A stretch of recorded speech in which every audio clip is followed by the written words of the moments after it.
ریاست کو کمزور کرنے والی کوئی تحریک قوم کو قبول نہیں، دہشت گردی کا سر کچلنے تک چین سے نہیں بیٹھیں گے، گالی اور گولی کسی مسئلے کا حل نہیں، قوموں کی تقسیم ملک کی سلامتی کے لیے خطرات پیدا کرتی ہے، مسلح افواج خوارج کے خاتمے تک آپریشنز جاری رکھیں گے۔ وزیر اعظم کا جی ایچ کیو میں یوم دفاع و شہداء کی مرکزی تقریب سے خطاب۔ شہباز شریف نے کہا، امن ہماری اولین خواہش ہے مگر اپنی آزادی اور خود مختاری پر کبھی سمجھوتا نہیں کریں گے، ناقابل تسخیر دفاع قومی ضرورت ہے، شہداء کی قربانیاں رائے گاہ نہیں جانے دیں گے۔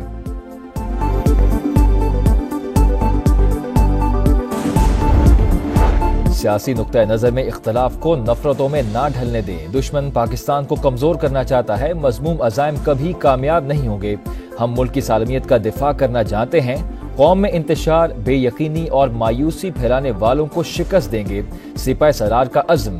جی ایچ کیو میں تقریب سے خطاب میں جنرل آصف منیر نے کہا، افواج پاکستان اور عوام کے درمیان دل کا رشتہ دشمن کے خلاف شاندار کامیابیوں کا ضامن ہے، دہشت گردی کے خلاف قربانیوں کا سلسلہ جاری، عزم استحکام کسی نئے آپریشن کا نام نہیں، یہ نیشنل ایکشن پلان کی ہی کڑی ہے، غیر ملکی شہ پر فساد پھیلانے والوں اور ان کے سہولت کاروں پر زمین آئندہ بھی تنگ رہے گی۔ نوجوان ہمارا اصل اثاثہ ہیں، دنیا کی کوئی طاقت پاکستان کو شکست نہیں دے سکتی، شہداء اور غازیوں کی لازوال قربانیوں کی بدولت ملک کی دفاع ہمیشہ ناقابل تسخیر رہے گا، سپاہ سالار کا خطاب۔ کہا، ہماری خوشحالی اسلامی فلاحی ریاست کے قیام پر ہی منحصر ہے، معاشرتی اور سماجی معاملات میں اخوت اور برداشت کا مظاہرہ کریں۔ جنرل آصف منیر کا کشمیری عوام کی جد و جہد کو سلام، پائیدار امن کے لیے تنازع کا حل ناگزیر قرار۔ کہا، مسئلہ فلسطین عالمی برادری کے لیے قابل فکر سوالیہ نشان ہے، سفارتی سطح پر فلسطینیوں کی حمایت جاری رکھیں گے۔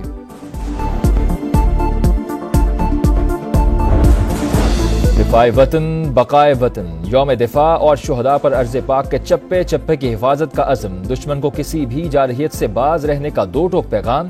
جی ایچ کیو میں مرکزی تقریب، وزیر اعظم اور آرمی چیف بھی شریک، شہباز شریف اور جنرل آصف منیر کی یادگار شہداء پر حاضری پھول رکھے، وفاقی وزراء، اعلیٰ عسکری حکام، شہداء کے لواحقین اور معززین بھی موجود، ملی نغمے لہو گرماتے رہے، شہداء اور غازیوں کے کارناموں پر مبنی ڈاکومنٹریز بھی دکھائی گئیں۔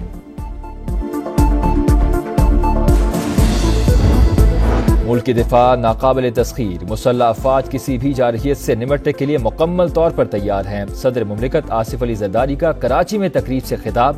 یوم دفاع پر 2 نئے جہاز پی این ایس بابر اور پی این ایس حنین پاک بحریہ کے فلیٹ کا حصہ بن گئے، chairman joint chief of staff committee general Sahir Shamshad Mirza, naval chief admiral Naveed Ashraf اور دیگر اعلیٰ شخصیات کی بھی تقریب میں شرکت۔ یوم دفاع پر وفاقی وزراء کی شہداء کے گھر آمد، عبدالعلیم خان کی شہید صوبیدار میجر خورشید کے اہل خانہ سے ملاقات، عطا تارڑ کیپٹن احمد بدر شہید کے گھر گئے، جام کمال کی حوالدار منیر عباسی شہید کے اہل خانہ سے تعزیت، سپاہی ہارون ولیم کے اہل خانہ سے بھی ملے، اویس لغاری، رانا تنویر اور دیگر وزراء کی بھی شہداء کے لواحقین سے ملاقاتیں۔ دشمن چاہتا ہے پاکستان اندر سے کھوکھلا ہو جائے، سیاستدانوں پر تنقید کریں مگر فوج پر نہیں، وفاقی وزیر سرمایہ کاری بورڈ، مواصلات اور نجکاری عبدالعلیم خان کا تقریب سے خطاب۔ پاکستان کی ترقی میں اوورسیز پاکستانیوں کا اہم کردار ہے، نائب وزیر اعظم اسحاق ڈار کا لندن میں اوورسیز پاکستانی فاؤنڈیشن کی تقریب سے خطاب۔ کہا، میثاق جمہوریت اسی ہوٹل میں ہوا، لکھنے میں 4 سال لگے۔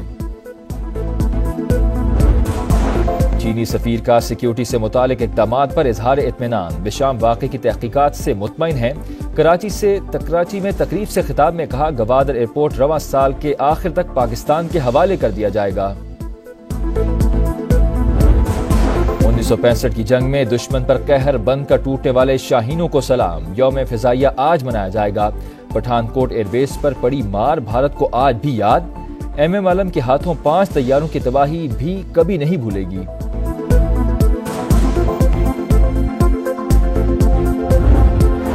دشمنوں کے خاتمے کا مشن، سی ٹی ڈی کی پشین میں مہاجر کیمپ کے قریب کارروائی، فائرنگ کے تبادلے میں 5 دہشت گرد ہلاک، ٹھکانوں سے اسلحہ اور گولہ بارود برآمد۔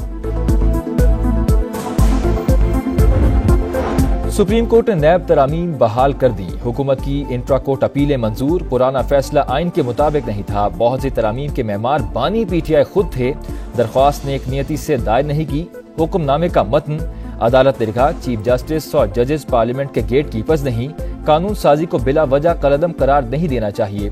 عدلیہ اور مقننہ کو ایک دوسرے کے دائرہ کار میں مداخلت سے بھی احتیاط کرنی چاہیے۔ پی ٹی آئی نے فیصلہ NRO 2 قرار دے دیا۔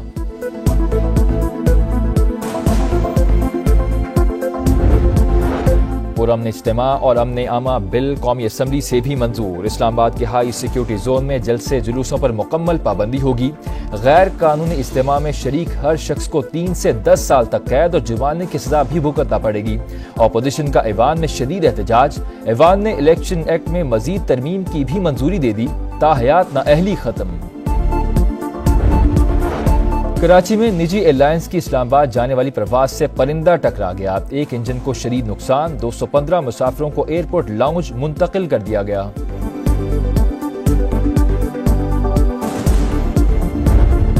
کراچی میں جوہر موڑ کے قریب ڈکیتی، لٹیروں کی فائرنگ سے سیکیورٹی گارڈ اور راہگیر جام بحق۔ پولیس کی کارروائی میں ایک ڈاکو مارا گیا، 2 زخمی حالت میں گرفتار۔